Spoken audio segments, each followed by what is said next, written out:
We are back live at your Bolo Punch Boxing Hour, brought to you by George Rokie Insurance, www.hssp.cc, sportsjuice.com. We're in the middle of our Best of '07, cutting up and cutting down all the best moments and low moments of 2007. I want to get to Upset of the Year next. I haven't devoted too much time to the Upset of the Year just because I can't imagine that anyone thought this was going to happen. I think this Darchinian knockout actually blows all other upsets right out of the water. Yeah, I can't even think of another one when Darchinian comes in as basically the lighter weight classes. He is the best guy out of everybody at the lighter weight class, just blowing everybody out, knocking them out with that odd style that he fights.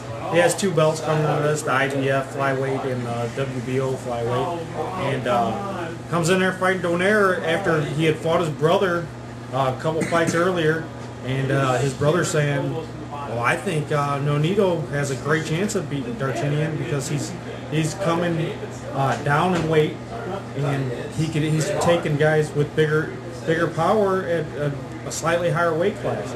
He brought the tools to the ring that no one had really brought against Darchinian. And proved that he could eat a couple of Darchinian's punches without going down. But he ate some big stuff from him too, though. Yeah, but he catches Darchinian just drops straight to the ground. He kind of gets mad at the ref and then realizes that he was actually knocked out. He didn't even realize what was going on. Yeah, Nestor, you were in somewhat agreement there, weren't you? Oh, yes, I was. That was a great fight. Just the look at Darchinian's corner and the look at Darchinian when he finally got up and realized, holy smoke, I've been knocked out. It was a great fight. It was really, really awesome. I have to agree with that one.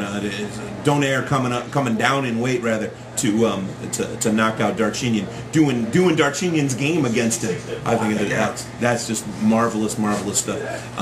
Let's go to Fight of the Year. Actually, let's go to Fighter of the Year actually before we get to Fighter. Or do you want to do Fighter? Either way, it don't matter. Those are the two biggest awards. Fight of the Year. Let's go to Fight of the Year real quick.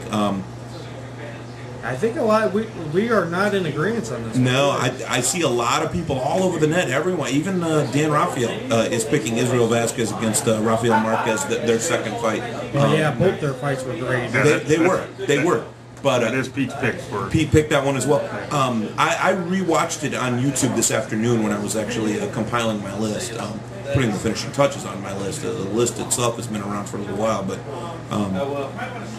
Vasquez Marquez number 2. It was an excellent fight. I can't call it my fight of the year, but I watched it again, and it was like I was watching it for the first time. It was just so exciting. I'll tell you what, that fight has a little bit more relevance than the fight I'm going to end up picking here. But it was the fight that I'm picking was a lot more action-packed even than that fight.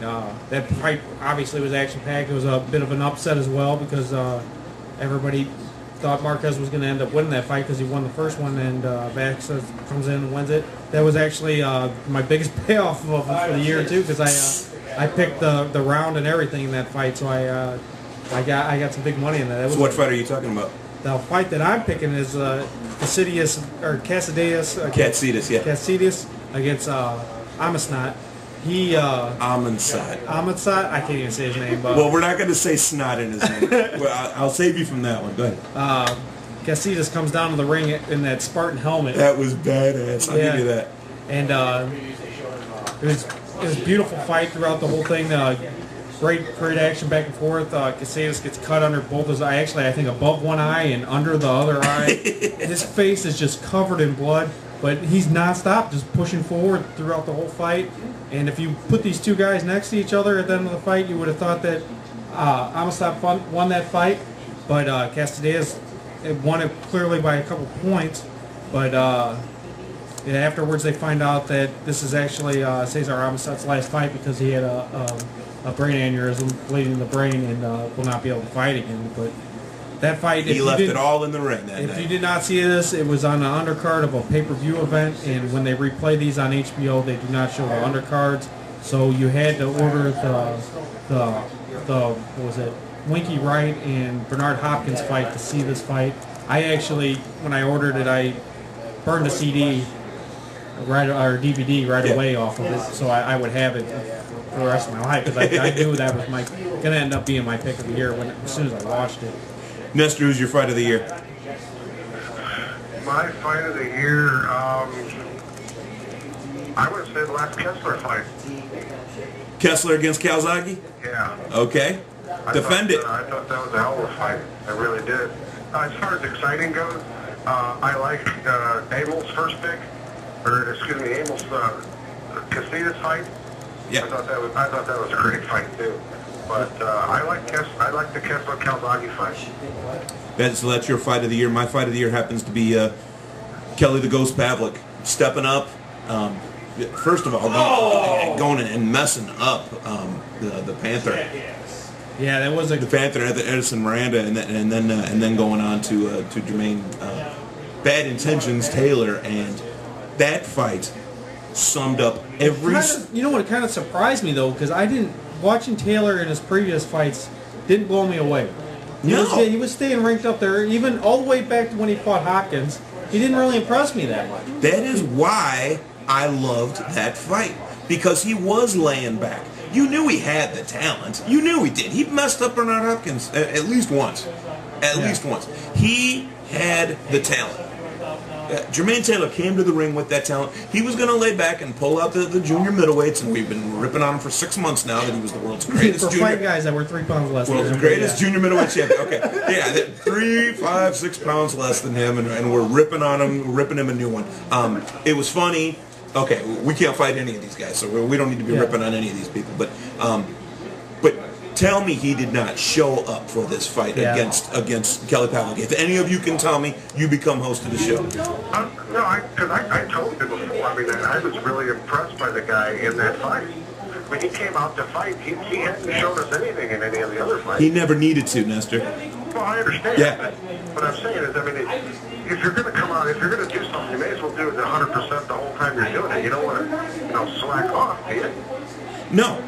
You want to be the best you can be the whole time. I mean, it's all of a sudden he stepped it up to a new level.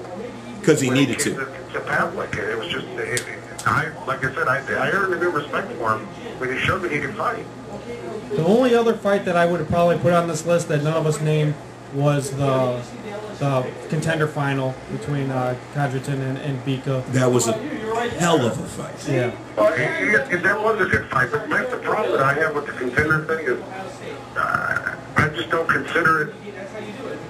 It's not, to me. It's a show. It's a reality show, and I just can't. I can't get past that. I guess I don't know. Yeah, you just can't get past that point. But they had some great fights on there this year, and that was the best that they've ever had. And by far. The reason that I picked my fight is in the Casillas fight is his opponent did not fade towards the end like Codrington did, and it made for a little bit more exciting fight in my eyes. I'm with you. We got to move on to Fighter of the Year, which is always exciting for me because you get to take someone's entire year. You're not basing it on one fight. You can't base Fighter of the Year on one fight. His body of work for the entire year of 2007. Nestor, who do you have? All right, as silly as this is going to sound, I'm going to go with Floyd Mayweather. As silly as it sounds, that is not even difficult to defend. Well, for me it is because I've never been. I don't like him, he says. I've never cheered for him. You know what I'm saying? And now I'm calling him my Fighter of the Year. This last fight with Hatton showed me that he can actually fight, that he can actually stand toe to toe with a boxer and take it to him. And he hadn't showed us that before. Yeah, I'm going to have to agree with you. I'm going to pick Floyd in the same event here, I guess we would call it Fighter of the Year, as the #1 win with him beating Ricky Hatton here at the end of the year and beating De La Hoya and bringing the sport back to life.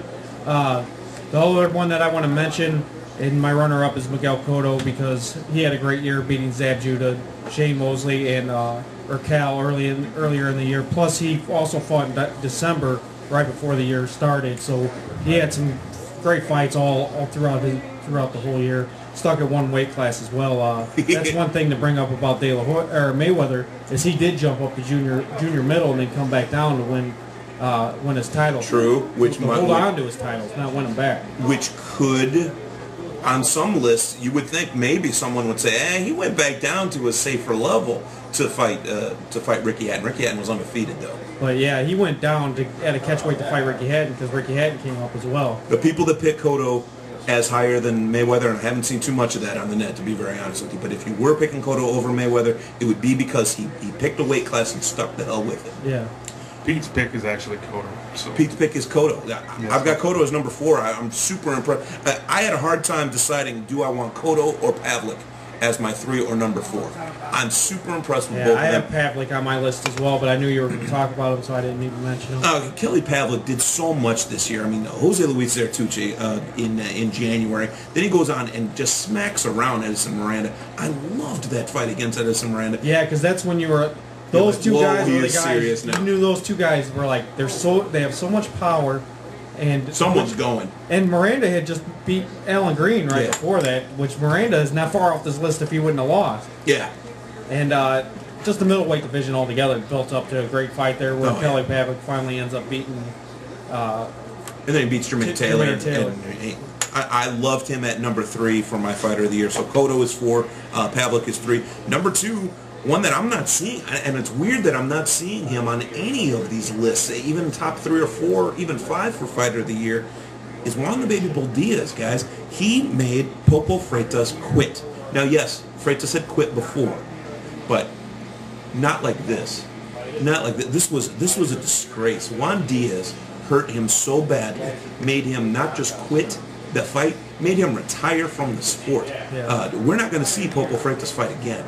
Juan Diaz went in there, slow but steady, did exactly what he's been doing his entire career since amateur days, and smacked around Freitas like he owned him. And then he goes, and in his very next fight, in the unification fight in Chicago, does the same thing to Julio Diaz, the recognized lightweight champion, one of 3 Diaz. This was the Diaz division, they were calling it, and he showed who the most dominant. Right now, I mean, we love David Diaz, but the most dominant Diaz right now in the lightweight division is the Baby Bull, Juan Diaz, no question. I think a lot of reason that he's not getting Fight of the Year is because he did not fight Casimiro, who is the reigning champion. Yeah. And he is the recognized champion by a lot of writers right now. You can't say he ducked him, though. No. Casimiro didn't let that fight happen. And I think that is the big problem why he's not getting Fighter of the Year. But my number 1 is still Floyd. You beat up the best fighter in the world, and you beat a guy who's absolutely undefeated. The icon of the sport. The reason why the biggest pay-per-view card of all time happened. You beat Oscar on Cinco de Mayo. You get it, in my book. You beat Ricky Hatton by knockout when he's never even lost a fight. You get it. Floyd Mayweather did everything he needed to do. Let's go on to another quote. This is our last audio snippet of the night. Mike Malo talking about our 18th favorite sport in the world, MMA. The way back, we're going into MMA. He's the best, whatever. He's the best striker in MMA. Personally, I think his striking is he's horrible. His chin's way in the air. His hands are down low. He don't suck it. He's not tight. He throws punches all wide from anywhere. He doesn't come in with the jab. To me, I would rather go watch I would rather watch the Golden Glove tournament than watch the MMA guys throw hands. Yeah, he goes on to talk about how the announcers play a big part in how everybody loves those MMA guys. I actually heard Roy Jones this weekend talk about the guys in boxing have to really watch who they fight, because if you lose in boxing, you're thrown in the garbage. Yeah. If you lose in MMA, they don't care. They just let you fight. They'll see you 2 months later. And he said that in the interview. A guy at 7-5 didn't go fight for a world title. You know, what 7-5 boxer are you going to see fighting for a belt? You ain't. NAWBC. Bolo punch boxing hour belt. That's about the only belt you'll get. Nestor, what'd you think of the Mike Malo interview, man? You know what? He cracks me up. He's just great to talk to. I'd like to actually sit down and talk to him in person. I know we saw him fight when he beat that giant guy. Who was it? Kevin McBride. Yeah, McBride. He just seems like a barrel of laughs. I'd love to talk to him in person. Well, he's a big heavyweight coming up here for Don King. He's fighting Galata on the undercard. he wants his own little title. He says it's the Chicago title because Yeah. Galata and him are both from Chicago and they're both heavyweight fights. Shouldn't that fight be in Chicago? I mean, damn. Yeah, well, he already beat one of the big heavyweights in Chicago, and R.P. Gronkowski, Yeah. and now he's going to go on and fight Galata. So our 3 runners-up for quotes of the year, Zab Judah talking about Cotto's power, or lack of power in Zab Judah's estimation. Number 2 is Paulie Malignaggi talking about Zab. The first runner-up, Mike Mallow, slamming MMA altogether. And unfortunately, we don't have the footage readily available for our quote of the year, but it's actually by ring announcer Lupe Contreras. And if there was a motto, This is it. this is it right here. And I quote, Lupe Contreras says, "You can't spell talent without TNA." He was talking about how great. He was talking about how great it is being in the ring with all these beautiful, scantily clad women. This fighter you should know that we're going to be reading here is a guy I've been waiting for you to read for a long time. Well, you want to take a quick break? We'll take a very quick break. We'll come right back with our Golden Leaf fighter you should know, Hall of Famer Tony Zale. We'll be right back at you. It's your Bolo Punch Boxing Hour, brought to you by George Rogie Insurance, www.hssp.cc, sportsjuice.com.